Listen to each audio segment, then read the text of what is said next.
Hockey person का कौमी खेल है, बहुत ज़्यादा दुख होता है। वर्ल्ड कप का सेमीफाइनल, ओलंपिक का सेमीफाइनल, ये तो हम खेलते रहते थे। तो गेम प्लानिंग का बहुत बड़ा रोल आ गया। टिल 2007-8 तक अगर हम देखते हैं अपनी हॉकी को, तो मेरे ख्याल में कहीं ना कहीं इवेंट में हमें नज़र आती थी। तो 1994 में हमारे पास बहुत क्वालिटेटिव प्लेयर होते थे। पहले शहबाज ने बाल पकड़ के सबको डाज दे के मंजूर जूनियर करता था। अब हॉकी चेंज हो गई। अब कहते बाल को भगाओ, खुद ना भागो। पहले एशियंस जो होते थे, हम देखते थे कि वो बड़ा डोमिनेट करते थे। यार प्लेयर जो है वो अपने ऑन के ऊपर जो है वो टूर्नामेंट्स खेलने चले जाते हैं बेचारे। हमें नेशनल लीग कराना चाहिए PSL के तर्ज पे कि एटलीस्ट प्लेयर को 10-10 लाख तो मिले। मोस्टली प्लेयर कौमी टीम में जॉब्स के बगैर हैं, ना उनके कोई सेंट्रल कॉन्ट्रैक्ट हैं। एटलीस्ट आप 50,000 तो देना। घर का चूल्हा नहीं चलता तो जब आप मेंटली तौर पर रिलैक्स नहीं होंगे, फ्रेश नहीं होंगे, आप ग्राउंड में कैसे परफॉर्म करेंगे? कहते PSL में कि मर्जिंग प्लेयर अगर वो मैच खेले या ना खेले तो 25-30 लाख रुपए उसके अकाउंट में चले जाते हैं। अब जूता 50,000 का एक जूता है, वो बच्चा बेचारा अपने पैसों से एक जूता लेता है, फिर उसको देखता है कि पट ना जाए। कुछ प्लेयर अपने जेब से हॉकी खरीदते हैं। तो अगर आप पाकिस्तान टीम में खेलते हुए जेब से हॉकी खरीदते हैं तो फिर आप क्या एक्सपेक्ट करते हैं? अस्सलाम वालेकुम, मैं हूं अवैस खटक। आप देख रहे हैं स्पोर्ट्स जुनून पर एक बड़ा ही ज़बरदस्त ये पॉडकास्ट। हमारा ये पॉडकास्ट नंबर 2 है और बाज़ औक़ात बड़ा ज़रूरी हो जाता है कि क्रिकेट से हट के आप किसी और खेल के ऊपर बात करें। और बात जब हॉकी की हो तो फिर ऐसे कैसे हो सकता है कि हम इसके कुछ हिस्ट्री के ऊपर बात ना करें, क्योंकि एक बड़ी लाजवाल दास्तान है, बड़ी बेमिसाल दास्तान है। हमने बड़ा कुछ खोया है इस खेल के अंदर और बड़ा कुछ हमने लूज़ किया है। आज मेरे साथ एक बड़े स्पेशल गेस्ट मौजूद हैं। ऑब्वियसली बहुत बड़ा नाम है, मैं इनको काफ़ी अरसे से जानता हूँ। इनकी जो एबिलिटीज़ है उनका भी मुझे बखूबी अंदाज़ा है। एक प्रोफेशनल न्यूट्रिशनिस्ट हैं, इसके अलावा जी हेल्थ और जो फिटनेस है उसके ऊपर काफ़ी काम करते हैं। रिसेंटली अभी PhD भी कर रहे हैं फिटनेस के ऊपर। और इसके साथ साथ अगर कोचिंग के पॉइंट ऑफ व्यू से बात की जाए, खुद वैसे हॉकी इन्होंने खेली भी काफ़ी अरसा है, KPK के कप्तान ये रह चुके हैं किसी दौर में। लेकिन अगर बात कर लीजिए इस वक्त मौजूदा टाइम की, तो माशाल्लाह से अभी ये रिसेंटली ओमान की मैनेजमेंट का हिस्सा थे और ओमान ने जिस तरह 5 साइड के टूर्नामेंट में परफॉर्म किया और 3rd नंबर पे उन्होंने फिनिश किया था, तो काफ़ी एक्सपीरियंस है। मैं इनके साथ आज बड़ी डिटेल से बात करूंगा और एक कॉमन मैन को ये समझाने की कोशिश करूंगा कि क्या वजह है कि पाकिस्तान की हॉकी जिसने एक बड़ा उरूज देखा और उसके बाद जो है पाकिस्तान की जो टीम है उसने आज जिस लेवल पर मौजूद है, इसके पीछे क्या दास्तान है। अस्सलाम वालेकुम नजीब भाई, वेलकम। जी वालेकुम सलाम, शुक्रिया। कैसे हैं आप? ठीक ठाक हैं? अल्हम्दुलिल्लाह, मैं बिल्कुल ठीक हूँ। आप ठीक हैं? शुक्र अल्हम्दुलिल्लाह। जी भाई मैं ठीक हूँ। मैं एक बड़े इस पॉडकास्ट के अंदर जो है ना बड़े एक आम आदमी जो है बन के आपसे सवाल करूँगा, क्योंकि ऑब्वियसली हम में से बहुत सारे ऐसे लोग हैं कि जो हॉकी को पसंद ज़रूर करते हैं, लेकिन जब भी हॉकी हमारी परफॉर्म नहीं करती तो बैश बहुत ज़्यादा करते हैं कि यार ये कौन सा हमारा कौमी खेल है और यूँ क्यों परफॉर्मेंस नहीं हो रही। और कभी इंडिया से मैच हो हम हार जाते हैं तो बड़ा दिल अफसरदा हो जाता है। तो सबसे पहले मैं आपसे जो सवाल करना चाहता हूँ वो ये है कि आप और मैं उस दौर में पाकिस्तान की हॉकी हमने देखना जब शुरू की, तो ये वो टाइम था जब पाकिस्तान बिल्कुल यानी कि अपनी पीक की आखिरी सांसें ले रही थी। फिर उसके बाद आज इस दौर में हमने पाकिस्तान को उस लेवल पर देखा हुआ है कि पाकिस्तान बड़े टूर्नामेंट्स में क्वालिफाई नहीं कर पाती। एज ए हॉकी फ़ैन क्या फीलिंग्स आती हैं आपकी? जी, सबसे पहले तो पाकिस्तान हॉकी पर्सन का कौमी खेल है, बहुत ज़्यादा दुख होता है क्योंकि हमने भी 24-25 साल हॉकी पे सर्व किए, खुद खेलते हुए। जब हमने शुरू की तो पाकिस्तान वर्ल्ड नंबर 3 था। वर्ल्ड कप का सेमीफाइनल, ओलंपिक का सेमीफाइनल, ये तो हम खेलते रहते थे, तो इसमें तो कोई इतनी बड़ी बात नहीं थी। लेकिन with the passage of time, जैसे हम क्रिकेट की बात करें तो क्रिकेट में पहले पूरे मैच में एक छक्का बहुत मुश्किल लगता था। अगर 50 ओवर खेलनी थी तो लास्ट में कोई एक आध छक्का लगता था। अब अगर आप कंपैरिजन करें तो एक इनिंग में कितने छक्के लगते हैं, कितने फास्ट 50 सेंचुरीज दिन ब दिन हो रही है। इस तरह सेम हॉकी है। हॉकी जो पहले खेली जा रही थी अब उसमें आसमान और ज़मीन का फ़र्क है। अब हॉकी इतनी फास्ट हो गई कि with in micro second ball यहाँ से मूव हो रही है, वहाँ से मूव हो रही है, स्विच हो रही है, शिफ्टिंग हो रही है। और इसके अंदर गेम प्लानिंग का बहुत बड़ा रोल आ गया कि जो टीम अच्छा प्लान देती है, जो टीम स्ट्रक्चर पे खेलती है, ऑर्गेनाइज आके खेलती है, वो जीती है। फुटबॉल को हम देखते हैं तो कैसे आपस में बॉल ले दे करते हैं। हम कहते हैं यार पाकिस्तान में जैसे फुटबॉल खेलते हैं तो वो तो किक मार के बॉल उधर फेंकते हैं, लेकिन जो गोवे को देखते हैं तो वो छोटे छोटे शॉर्ट पासेस खेलते हैं। इवन हम अगर ये कहें कि अर्जेंटीना ने जब वर्ल्ड कप जीता था बासी और मैराडोना ने, तो उस टीम ने पाकिस्तान की जो 84 की जो बासी का जो बैच था उससे सीखे कि कैसे शॉर्ट मंजूर जूनियर, समीउल्लाह, कलीमुल्ला, अयाज महमूद ये छोटे छोटे पास करके बॉल को लेके जाते थे। तो वो लोग अर्जेंटीना फुटबॉल टीम ने हमसे कॉपी की, फुटबॉल में उन्होंने अप्लाई किया और फुटबॉल वर्ल्ड कप जीत गए। एग्जैक्टली। अच्छा, अभी हमने थोड़ा सा माजी की बात की, मैं थोड़ा सा अपने ऑडियंस के लिए थोड़ा हम माजी में जाते हैं। या 80s के दौर की अगर हम बात कर लें तो ये बड़े गोल्डन एरा था पाकिस्तान की हॉकी का। 82 में हमने वर्ल्ड कप जीता जी। उसके बाद आपको याद होगा कि जब फर्स्ट टाइम पे ऑस्ट्रो टर्फ पे ये शिफ्ट हुआ सिलसिला ग्रास से, तो 86 में आपने हमारा हाल देखा। हमारी जो टॉप क्लास की टीम थी वो पहले राउंड से भी आगे नहीं जा सकी थी और सिर्फ एक मैच हम जीते थे। सो थोड़ा सा एक ऑडियंस को समझाने के लिए कि ये डिफरेंस जो आया था ग्रास एकदम से, हमारे प्लेयर्स उस पर कॉप अप नहीं कर सके थे, क्या रीज़न थी कि हम एकदम से हमारा डाउनफॉल आया था? जी, उस वक्त ये था कि बिल्कुल टफ नया था और उस पे ऊपर जो था हम ग्रास पे खेलते थे। जैसे हम टेक्नोलॉजी में एक तो ये कि हम तो गरीब मुल्क के हमें ये फैसिलिटी बहुत लेट मिलती है। बाकी मुल्क पहले एक्सपीरियंस करते हैं, बाद में वो प्रपोजल भेजते हैं इंटरनेशनल हॉकी को, वो उसके ऊपर इम्प्लीमेंटेशन देते हैं। तो जो स्टार्ट में आया था तो हम उस वक्त नए नए थे और दुनिया में हॉकी इतनी पॉपुलर भी नहीं थी। अब जैसे बेल्जियम आ गया, वर्ल्ड चैंपियन अर्जेंटीना, ये उस वक्त इतने नहीं थे। बेल्जियम को कोई जहाँ तक स्पेन को, इन मुल्कों को, एशिया के जो कोरिया, जापान, इनको हमने हॉकी सिखाई। लेकिन उस वक्त जो हॉकी थी जब नई उस पर आई ट्रॉफी, तो इसके ऊपर इसके शूज़ अलग थे। हम तो पुराने घास के शूज़ से खेलते थे, तो शूज़ का बड़ा डिफरेंस था। फिर उसके ऊपर जो बॉल घास पे तो हम सीधे आके स्टॉप करते थे। फिर ट्रफ के ऊपर बॉल स्टॉपिंग और रिसीविंग का तरीक़ाकार अलग है। तो जब तक आप उस टेक्निक और स्किल पे काम नहीं करते तो आप नहीं कर सकते। इवन हमारे अभी भी जब स्कूल कॉलेज के बच्चे जब घास से ट्रफ पे आते हैं तो हम उनको पहले स्टॉपिंग का सारा तरीक़ाकार नया बताते हैं कि आप बेटा बॉल ऐसे रिसीव करते हैं, स्टॉप ऐसे करते हैं, इतना बैंड होना है। गाँव देहात से जो लोग मतलब वहाँ पे सीख आए हैं, तो शौक तो बहुत होता है, टैलेंट बहुत होता है, लेकिन वो ऑब्वियसली स्टार्टिंग ही उनकी ग्रास से होती है। एग्जैक्टली, ग्रास से स्टार्टिंग होती है। या बहुत सारे तो ऐसे भी मैदान होते हैं जो मिट्टी पे खेल रहे होते हैं। हाँ जी, मिट्टी पे खेल रहे हैं, रेड़ा ग्राउंड। फिर वो थोड़ा सा जो टैलेंट ऊपर आता है, नेशनल लेवल पर आता है, यहाँ पे जब उनको ऑस्ट्रो टर्फ पे भागने का वो मिलता है तो शायद वो उतनी फिटनेस या एनर्जी नहीं होती उनके अंदर। एग्जैक्टली। देखिए, हम अगर बात करें फैसिलिटीज़ की तो हमारे सब जो नीदरलैंड है, छोटा सा मुल्क है, एक हमारे एक सूबे जितना KPK का आप ले लें, वहाँ पे 500+ ऑस्ट्रो टर्फ है, 1000 के करीब है। इतना छोटा सा मुल्क है। अगर हम अपने KPK की बात करें तो 10 से 15 ऑस्ट्रो टर्फ वो मुश्किल है। वहाँ पे जब बच्चा स्कूल में जाता है, जब अर्ली एज में, तो वो शुरू से करता ही ट्रफ है। वहाँ पे घास पे कॉन्सेप्ट ही नहीं है, ट्रफ पे करते हैं। क्योंकि ट्रफ में एक ये भी फ़ायदा है, ये इसलिए भी ट्रफ आया कि इंजरीज जो थी ना, पहले घास के पास बहुत ज़्यादा होती थी, बाल अचानक उठ जाता था, आपके मुँह पर लगता है, दांत नीचे आते थे। ऑस्ट्रो टर्फ का ये फ़ायदा है कि बाल बिल्कुल प्लेन जाता है, इंजरीज उसके ऊपर बहुत कम होती है। तो वहाँ पे हॉकी में उसके बाद बहुत अपडेट हो गई। पहले तो रॉन्ग साइड से आते थे तो हिट करके आपको उड़ाते थे। अब दुनिया में जितनी स्पोर्ट्स है, हॉकी में स्पेशली, FIA चाहती है कि कम से कम इंजरीज हो। कम इंजरीज होगी तो नेक्स्ट प्लेयर्स आएंगे। तो कम से कम इंजरीज को करने के लिए तो ऑस्ट्रो टर्फ आ गया और इक्विपमेंट चेंज की, कुछ रूल उन्होंने चेंज की। तो ये कुछ फैक्टर्स हैं। इसमें अभी जो कि मैं हिस्ट्री में अभी बात कर ही रहा था, इसमें एक और क्वेश्चन मतलब हमारे माइंड में तो ये आता है कि यार ठीक है, 86 में हम नहीं कर सके थे। आपको फिर याद होगा आगे चल के 1990 का वर्ल्ड कप आया और पाकिस्तान में वो वर्ल्ड कप हुआ था, पाकिस्तान रनर अप रहा उसमें। फिर एंड देन 94 में हम ऑस्ट्रेलिया खेलने के लिए गए थे और वहाँ पे जाके हमने वर्ल्ड कप जीत लिया था। तो वहाँ तब भी तो मतलब ऑस्ट्रो टर्फ पे ये चीज़ शिफ्ट हो गई थी। लेकिन क्या वजह थी कि जो बहुत सारे लोग रीज़न ऑस्ट्रो टर्फ का बताते हैं कि शायद ये एक मेन रीज़न है कि उसलिए, लेकिन तो उस दौर में भी तो बिल्कुल न्यूली ऑस्ट्रो टर्फ पे एक चीज़ शिफ्ट हुई थी। हम ठीक है पहले एडिशन में नहीं कर सके थे, आगे चल के हमने फिर उसमें यूज टू हो गए थे और हमारा डाउनफॉल नहीं आया था टिल 2007-8 तक। अगर हम देखते हैं अपनी हॉकी को तो मेरे ख्याल में कहीं ना कहीं इवेंट में हमें नज़र आती थी। जी बिल्कुल, बहुत अच्छा क्वेश्चन है। 1994 में हमारे पास बहुत क्वालिटेटिव प्लेयर होते थे। हम काजी मुहिब की बात करें तो उसको दुनिया का बेहतरीन डिफेंडर माना जाता था। उसके साथ शहबाज सीनियर का वो दौर था, ताहिर जमान था। सो मींस के टैलेंट उस टाइम पे था। जी मसला कंडीशंस का या मसला टेक्निक्स का नहीं था। जी, वो नहीं था। अभी टैलेंट नहीं है। अभी टैलेंट उस लेवल का टैलेंट जो है हमें अब बहुत अपडेट चाहिए। साथ उसका फिटनेस लेवल जो था इतना बड़ा नहीं था। फिटनेस अब जो टीम है उसने फिटनेस पे फोकस किया। फिटनेस पे अब हॉकी टोटली चेंज हो गई। पहले शहबाज सीनियर बाल पकड़ के सबको डाज दे के मंजूर जूनियर करता था। अब हॉकी चेंज हो गई। अब कहते बाल को भगाओ, खुद ना भागो। पहले हम खुद भागते थे बाल को लेके, इसको एशियन हॉकी खेलते हैं। अब यूरोपियन स्टाइल लगा कि बाल को भगाते, खुद नहीं भागते। तो ये कंपैरिजन आ गया। उसका दुनिया की जो टीम है ना, वो इतनी डेवलपमेंटल स्टेज में नहीं थी। अब दुनिया की जितनी भी टीमें हैं सब ने साइंस पे, रिसर्च पे, इक्विपमेंट पे, इवन जब जो टीमें अभी ओलंपिक क्वालिफायर में आई थी, मैं उधर मौके पर मौजूद था, तो जर्मनी की टीम या इंग्लैंड की टीम, वो 12 से 15 टीम स्टाफ लाए थे। अब टीम स्टाफ में वो क्या करते थे, वीडियो एनालिस्ट था, स्पेशलिस्ट था, हेड कोच उसके साथ बैठता था।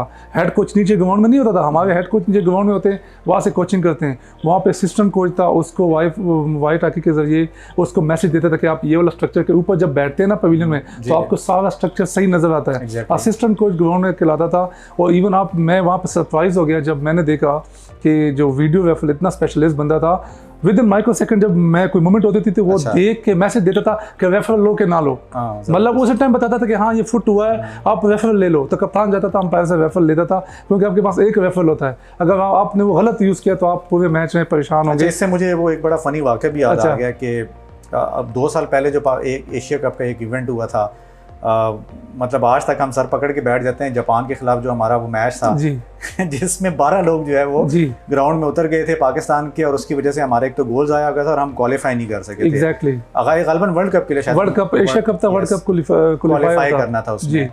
मतलब थोड़ा सा टेक्निकल पॉइंट ऑफ व्यू से देखा जाए तो ये गलती किसकी होती है? मतलब ये देखना कि ये बेसिकली कोच का काम होता है, प्लेयर को खुद देखना पड़ता है, ये काम किसका होता है कि यार अभी ये प्लेयर इसने बाहर जाना है, अंदर आना है, उस पर नज़र रखनी है? ये मैनेजमेंट का काम होता है, मैनेजर का काम होता है। लेकिन मैनेजर के अलावा प्लेयर भी जब इस लेवल पे आते हैं तो उसको खुद भी पता होना चाहिए कि मैंने किस प्लेयर को रिप्लेस करना है। साथ ही अब सब्स्टिट्यूशन होती है, रोलिंग सब्स्टिट्यूशन उसको कहते हैं, तो रोलिंग में 7-5-6 प्लेयर एक साथ सब्स्टिट्यूट होते हैं, तो बास टाइम मिस्टेक हो जाती है, क्योंकि 5-6 प्लेयर एक साथ चेंज करते हैं। इनको मीटिंग में बताया होता है कि जब आपको ये प्लेयर है तो आपने आना है। वो जब मीटिंग में, जब रात को मीटिंग होती है, टीम मीटिंग में सब कुछ डिस्कस हो जाता है कि इतनी देर ये प्लेयर खेलेगा, हम उसको रेस्ट देंगे। तो ये प्लेयर की भी रिस्पॉन्सिबिलिटी है कि मैनेजमेंट से बास टाइम किसी और चीज़ों पे वो मिस्टेक हो जाए। तो मैं उस वक्त कोच जो था, और ये सीफर्ड एकमन था, उनके साथ मैंने अभी काम किया ओमान के लिए। तो मैंने उससे पूछा है, तो वो बड़े गए हैं जी वो तो मैंने उससे पूछा, तो वो मुझे बड़ा हंस के कह रहे थे कि यार मैं तो फील्ड जो हुआ मसला क्या हुआ है, मुझे तो पता ही नहीं था कि हुआ क्या है, क्योंकि ये उसके डोमेन में नहीं आता कि वो टीम को खिला रहे थे। सॉरी आपकी बात काटी, बड़े दिल गुर्दा था उनका कि उन्होंने बाकी जो है फिर बाद में सॉरी उन्होंने आगे किया था कि मैं गलती मैं एक्सेप्ट करता हूँ। जी बिल्कुल, ये बड़ा पान था। एग्जैक्टली, ये जो यही तो उनके तरक्की का राज है कि अपनी गलती मानते हैं। हम लोग गलती नहीं मानते, हम अपनी बात पे डट जाते हैं कि नहीं मैंने गलत नहीं किया। तो गलती, हालांकि बाद में जो प्लेयर था मेरे सुनने में कि इजाज अहमद था, उसने भी माफ़ी मांगी थी कि मुझसे गलती हुई कि मैं वो प्लेयर बाहर नहीं आया, मैं अंदर चला गया। तो ये फिर मैनेजमेंट का कसूर है। लेकिन कोच जो था, मैंने से बात की ओमान में, कहते मैं खुद हैरान था क्या हुआ क्या। मैं फील्ड के पास गया तो फील्ड मुझे कहा आप उधर जाए, आपका काम नहीं है कि मुझसे बात करें, मैनेजर आके मुझसे पूछेगा। तो कहता है मैं खुद भी सरप्राइज था। बहरहाल ये मामला होते रहते हैं, लेकिन हमें ग्राउंड में जीतना चाहिए था। वहाँ पे वो जो टीम थी, मतलब नौबत ही नहीं आनी चाहिए। हाँ जी, नौबत ही नहीं आनी चाहिए था, आपको फील्ड में जीतना चाहिए था। टीम भी हमारी अच्छी थी। बस यही चीज़ें हैं कि हम हमेशा तवक्कल पे, उन चीज़ों पे चलते, तो हमें थोड़ा सा प्रैक्टिकल बेस होना चाहिए, ये चीज़ें समझनी चाहिए, थोड़ा सा हमें और हार्ड वर्क करना चाहिए। अच्छा, इसमें अभी आप टेक्निक के हवाले से भी थोड़ी बात कर रहे थे, तो हमें ज़रा ये भी बताएं कि टेक्निक कितनी चेंज हुई है पिछले, मतलब अगर हम 10 से 15 साल या 20 साल की हॉकी में चेंजेस देखते हैं, तो मतलब आपको लगता है कि ये ठीक है इस तरह की चेंजेस करना? क्योंकि कहीं ना कहीं मुझे ज़ाती तौर पर ऐसा लगता है जैसे कि एक ना टेन्योर शिफ्ट हुआ है टूवर्ड्स एशिया से यूरोप वाली साइड पे। ठीक है, पहले एशियंस जो होते थे हम देखते थे कि वो बड़ा डोमिनेट करते थे, लेकिन ये जो जितनी टेक्निकल चेंजेस आई इसने जो है कहीं ना कहीं एशियंस को पीछे कर दिया, ये शायद पाकिस्तान को पीछे कर दिया, क्योंकि इंडिया तो स्टिल आगे है। जी, आपने बहुत अच्छा क्वेश्चन किया। देखें, जैसे आप क्रिकेट में माहिराना राय रखते हैं, मैचेस देखते हैं, मुझे तो ज़्यादातर शॉट्स का नहीं पता, लेकिन मुझे एक धोनी के एक शॉट का नाम पता है जो हेलीकॉप्टर शॉट उसको कहते हैं। अगर आप 2000 या 1999 तो हेलीकॉप्टर शॉट का कोई तस्वर, कोई कंसेप्ट नहीं था। इसके बाद मिसबा ने एक शॉट निकाला, अभी सैम अयूब है, मुझे तो एग्जैक्टली नेम नहीं आते। इस तरह हॉकी में 3D स्किल्स आ गए। आप हवा के अंदर बाल को उठाते ऐसे ऐसे करते, पहले ज़मीन में आप ड्रिबल करते थे। तो with the passage of time तमाम स्पोर्ट्स में जो स्किल्स हैं उसके ऊपर रिसर्च होते, टेक्निक आते हैं, उसके ऊपर जो डेवलपमेंटल कंट्रीज़ हैं, जो तरक्की याफ्ता है, वो उसके ऊपर फोकस करके नए नए स्किल निकालते हैं। हम पुराने स्ट्रक्चर में जाते हैं। हमारे डोमेस्टिक में भी बाल पकड़ के लड़का ड्रिबल करके भागता है, बाल पकड़ के लड़का 2-3 को डॉज देता है। अभी भी इवन आप मैच देखें, हमारे प्लेयर्स बाल पकड़ के डॉज देते हैं। वो कहते हैं कि नहीं, आप बाल के लाओ, जितने आप बाल पासिंग करेंगे तो उतना अच्छा होगा। हाँ, जहाँ पे जरूरत है वहाँ पे आप हाई स्किल करें, तो वो लोग दिखाते भी हैं। लेकिन हम जहाँ पे स्किल दिखाने, वहाँ पे हम स्किल में थोड़ा सा लैग कर जाते हैं, वहाँ दिखाते नहीं है। लेकिन 3D स्किल्स का अगर आप 94 में शहबाज सीनियर से अभी भी कराएं तो वो हैरान हो गया 3D स्किल करते कैसे हैं। वो लोग भी अभी 3D स्किल नहीं कर सकते। शहबाज सीनियर तो ज़मीन पर ड्रिबल करके स्पीडी प्लेयर था, लेकिन अब 3D स्किल इतनी अपडेट होगी, दुनिया की जितनी डेवलप कंट्रीज है वो 3D स्किल पे काम करती हैं। अब जैसे स्कूप था, पहले स्कूप का बहुत कम तस्वर था, अब डी के अंदर स्कूप आके प्लेयर आराम से रिसीव करके ट्राई लेता है। अगर आप टैकल करेंगे तो शॉर्ट कॉर्नर है। तो काफ़ी सारे रूल्स में, टेक्निक में चेंजेस आ गई। वो ये तमाम स्पोर्ट्स में, जैसे मैंने आपको क्रिकेट की एग्जाम्पल दी, तो अभी मुख्तलिफ दिन ब दिन ये चीज़ें चेंज हो रही है। अच्छा, टेक्निक के हवाले से आप अभी बात कर रहे हैं, तो टेक्निक से ही जुड़ी हुई एक शख्सियत या एक ओहदा ऐसा होता है कि जो ऑब्वियसली आपको उस चीज़ों की तरफ लेकर आता है। मैं बात करूँ कोच की या मैनेजर की। हॉकी या फुटबॉल में हमने देखा है कि यार ये कोच या मैनेजर जो होता है ना, इसका एक बड़ा रोल होता है। और बहुत सारे लोग, हम तो अभी तक उसी दौर के अंदर रह रहे हैं कि यार जो पुराने लेजेंड्स थे उनको हम ले आते हैं सर्कल के अंदर, और वो शायद मॉडर्न डे की जो हॉकी है उससे उतने अवेयर नहीं है, या जो भी आप कह सकते हैं टेक्निक्स के ऊपर जो बात है। कितना रोल है ये कोच का या मैनेजर का इस खेल में? बिल्कुल बहुत ज़्यादा रोल है। मैंने सीक्रेट के साथ ओमान टीम के साथ काम किया। ओमान का कोई तस्वर नहीं था कि ये वर्ल्ड कप में ब्रॉन्ज मेडल जीतेंगे। अच्छा। पाकिस्तान स्ट्रांग था, वो 9th पोजीशन पे आया, और भी स्ट्रांग नेशंस थी। जब मैंने खुद काम किया तो वो जो कोच होता है ना मॉडर्न हॉकी में, वो जो कैंप्स में उनको ट्रेनिंग प्लान देता है, जो उसको स्ट्रक्चर बताता है। आजकल सारी हॉकी वही स्ट्रक्चर की आ गई, गेम प्लान की आ गई। तो वो जो जितना अच्छा कोच होगा वो उसको बताएगा। अब क्रिकेट में थोड़ा डिफरेंस है कि बैट्समैन ने छक्के ही मारने हैं। और हॉकी में एक प्लेयर की वजह से ना 10 प्लेयर इफेक्ट होते हैं। तो 11 के 11 प्लेयर जब एक साथ टीम वर्क खेलेंगे तो तब टीम जाके इफेक्टिव होगा। वहाँ पे कोच का बड़ा रोल होता है। वो बोर्ड्स के ऊपर जितनी देर मैंने काम किया तो हम 4 प्लेयर का ग्रुप बनाते थे, उनको हम टास्क देते थे, वो डिस्कस करते थे कि क्या स्ट्रक्चर होना चाहिए। हम उनको वीडियोस मैचेस के दिखाते थे कि देखो ये गेम का ये स्ट्रक्चर है, ये प्लान है, ऑर्गेनाइज हॉकी है। तो आज अभी जो टीम है वो स्ट्रक्चर पे काम कर रही है कि आप 3-2 किस स्ट्रक्चर से खेल रहे हैं, आप किस पोजीशन किस तरह खेलेंगे। तो क्रिकेट में थोड़ा सा डिफरेंट रोल है कोचिंग का, हॉकी में डिफरेंट है। जितना अच्छा हाई परफॉर्मेंस कोच होगा वो जितना अच्छा स्ट्रक्चर देगा, ऊपर से जब जिस आपका मैच होगा और रात को आप उसकी वीडियो देखेंगे तो वो समझ जाएगा कि जापान की टीम है वो इस स्ट्रक्चर से खेलती है, मुझे उसका अल्टरनेट क्या स्ट्रक्चर करना चाहिए ताकि मैं इसका तोड़ निकाल सकूं और हम उसको बीट कर सकें। अगर आपके पास एजुकेटेड कोच नहीं होगा, वो देसी तरीके से करेगा, 3-5 फॉरवर्ड खेलो और 3 हाफ खेलो, 2 डिफेंडर, बस बॉल पकड़ो, राइट आउट राइट में दो, उस तरह काम चलेगा। उससे काम अब नहीं चलता। अब वो डू यू थिंक कि दुनिया का हम बेस्ट कोच पाकिस्तान के लिए के हॉकी के अंदर इंट्रोड्यूस करवा दें?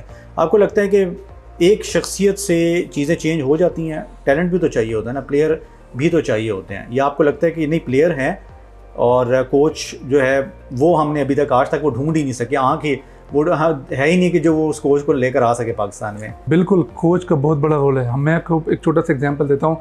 हमने सीखफिर डेकमन को 1.5 साल के लिए लिया। अब ये जितने प्लेयर है ना, ये वही लाट आ है जिसके ऊपर उसने काम किया है। कोच आपकी बेसिक्स को ठीक करता है। और दूसरा, जो हम अच्छा कोच जब लाते हैं ना, हम ओलंपिक या वर्ल्ड चैंपियन नहीं बन सकते, लेकिन हम जिस रैंकिंग में थे ना उससे हम 2-3 सालों में ना ऊपर चले जाते हैं। लेकिन इससे हट के हमें डोमेस्टिक स्ट्रक्चर चेंज करना पड़ेगा। हमारे डोमेस्टिक में आज भी कोई स्ट्रक्चर पे आके नहीं है। 5 जब मैच होता है क्लब का डिपार्टमेंट का, 5 फॉरवर्ड डालते हैं, 3 मिडफील्डर, 2 डिफेंडर, 1 गोलकीपर।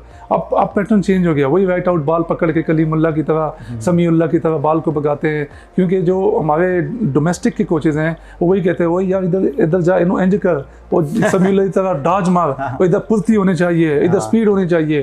भाई अब वो हॉकी ख़त्म हो गई। जहाँ पे अब जो मॉडर्न हॉकी, वो कहते हैं कि यार save hockey, save and control hockey खेलो, जहाँ पे चांस बनता है उधर दो, लेकिन रिस्क नहीं लेते। तो ये थोड़ा सा बहुत बड़ा मैं आपसे ना एक सवाल करने लगूँ, लेकिन आपने दिल से उस पर रिस्पॉन्ड करना है। मतलब थोड़ा सा ना वो उसका सहारा नहीं लेना, बीच का सियासी रास्ता नहीं लेना।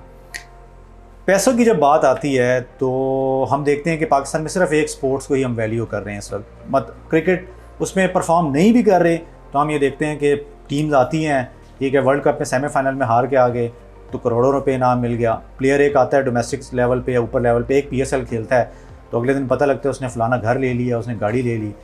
ये हॉकी में मसला क्या है? मतलब आपको लगता है कि हुकूमत की तरफ से कोई प्रॉब्लम है, वो नहीं वो कर रहे, या इन्वेस्टमेंट होती है, पेमेंट आ जाती है, स्पॉन्सर आ जाते हैं, वो आगे स्ट्रक्चर के ऊपर काम नहीं हो रहा? अच्छा, हमारी बदकिस्मती आप कह लें कि ये है कि जब ये हॉकी इन्वेंट हुई दुनिया में, जो इसका जो फाउंडर मेंबर था, आई थिंक इंग्लैंड का था, उसने हॉकी का शुरू से वो क्लबों का स्ट्रक्चर नहीं बनाया। अगर जिस तरह फुटबॉल में लिवरपूल, बार्सिलोना, रियल मैड्रिड, वो शुरू से क्लबों का स्ट्रक्चर है, तो आज हमारे हॉकी प्लेयर भी अरबपति होते। तो शुरू से मुल्कों का, नेशन का, इस तरह की चीज़ें आई तो क्लबों का स्ट्रक्चर नहीं बना। एक हमारी सबसे बड़ी बदकिस्मती ये है। दूसरी बात है कि हॉकी में इंटरनेशनल लेवल पे भी स्पॉन्सर्स नहीं है, जिस तरह क्रिकेट को मिलते हैं, फुटबॉल को मिलते हैं, हॉकी को इतना व्यूअरशिप के ऊपर करती है ना, कि व्यूअरशिप जब होती है जिस स्पोर्ट्स की जी पूरी दुनिया में, जी। उसी को स्पॉन्सर भी मिलता है। तो आपको लगता है कि व्यूअरशिप हॉकी की बाकी स्पोर्ट्स की निस्बत बहुत कम है? इंडिया ने इसके ऊपर काफ़ी काम किया, इंडिया की व्यूअरशिप ज़्यादा हो गई, उनके प्लेयर पाकिस्तान के अंदर बहुत पैसे कमा रहे हैं, उनको स्पॉन्सर बहुत मिलते हैं, उनके प्रो लीग्स भी होते हैं। हमें भी हुकूमती सतह पे इसकी ओलंपियंस हो गए, उनको सबको मिल बैठ के तमाम स्टेक होल्डर को इसके ऊपर काम करना चाहिए। जैसे अब शाह ज़ल्मी ने 2018 वर्ल्ड कप में पाकिस्तान हॉकी टीम को स्पॉन्सर किया, ज़ल्मी की शर्टें इन्होंने पहनी, तो इन्होंने एक सॉन्ग भी निकाला, तो वो सॉन्ग काफ़ी पॉपुलर हो गया था। और इस तरह ये मैं स्पेशली रिक्वेस्ट करूंगा जो PSL की जो फ्रेंचाइज है कि वो हॉकी को भी उठाएं। देखें वो इतना पैसा जनरेट करते हैं, अगर हॉकी कौमी खेल है, जिस तरह लाहौर के लंदन ने पिछले दिनों बेड़ा उठाया था कि हम भी हेल्प करेंगे, इस तरह बाकी भी एक फ्रेंचाइज है, इनके पल्ले से कुछ भी नहीं जाएगा, इनके पास सिर्फ जनरेट होगा, लेकिन कौमी खेल आगे अरूज पे जाएगा। ये बड़ी ज़्यादती हो जाती है ना कि हमें तो इस तरह की खबरें आ रही होती हैं कि यार प्लेयर जो है वो अपने ऑन के ऊपर जो है वो टूर्नामेंट्स खेलने चले जाते हैं बेचारे, और बाकायदा तौर पर उनको कभी कभी डेलीज़ या जो उनकी पेमेंट्स होती है वो उनको काफ़ी डिले होकर मिलती हैं। सो मतलब कैसे एक प्लेयर मोटिवेट होगा? देखें हर बंदा अपने किचन के लिए ही ऑब्वियसली स्पोर्ट्स में अगर आया है तो मुल्क के लिए भी होता है, लेकिन एंड ऑफ द डे उसने अपने घर का किचन भी चलाना होता है। एग्जैक्टली देखें अभी बच्चा क्यों हॉकी खेले, मेरा एक सवाल है। बच्चे को कोई अट्रैक्शन नजर आएगी तो बच्चा हॉकी खेलेगा। आप पाकिस्तान के किसी कोने में जाएं तो छोटे बच्चे पेरेंट्स उनको वो मोटरसाइकिल पे बिठा के एकेडमी शाम को लेके जाते हैं। टीवी पे मैच आपके नहीं दिखाते तो आप एग्जैक्टली देखें रमजान कप में एक्टर्स होते हैं, बुड्ढे होते हैं, वो उनका मैच कोई टीवी के चैनल लाइव दिखाते हैं। तो वो जो हॉकी को अभी आपके सामने लांचा कप है, इसको नहीं दिखा रहे, हमारे जो वर्ल्ड कप है उसको नहीं दिखाते। उसके अलावा हमारे जो स्टेक होल्डर हैं, हमें नेशनल लीग कराना चाहिए PSL के तर्ज पे कि एटलीस्ट प्लेयर को 10-10 लाख तो मिले। कोई पैसा नजर आएगा तो बच्चा हॉकी उठाएगा। जब ना जॉब्स है, परमानेंट जॉब नहीं, मोस्टली प्लेयर कौमी टीम में जॉब्स के बगैर हैं, ना उनके कोई सेंट्रल कॉन्ट्रैक्ट हैं, एटलीस्ट आप 50,000 तो देना। चले एटलीस्ट आप जो एक कैटेगरी के 5-6 प्लेयर उनको 1 लाख दें, B को 75,000 दे, C को 50,000 दे। बच्चे के पास एटलीस्ट अपने प्रोटीन के, अपने डाइट के एक्सपेंस तो आए ना।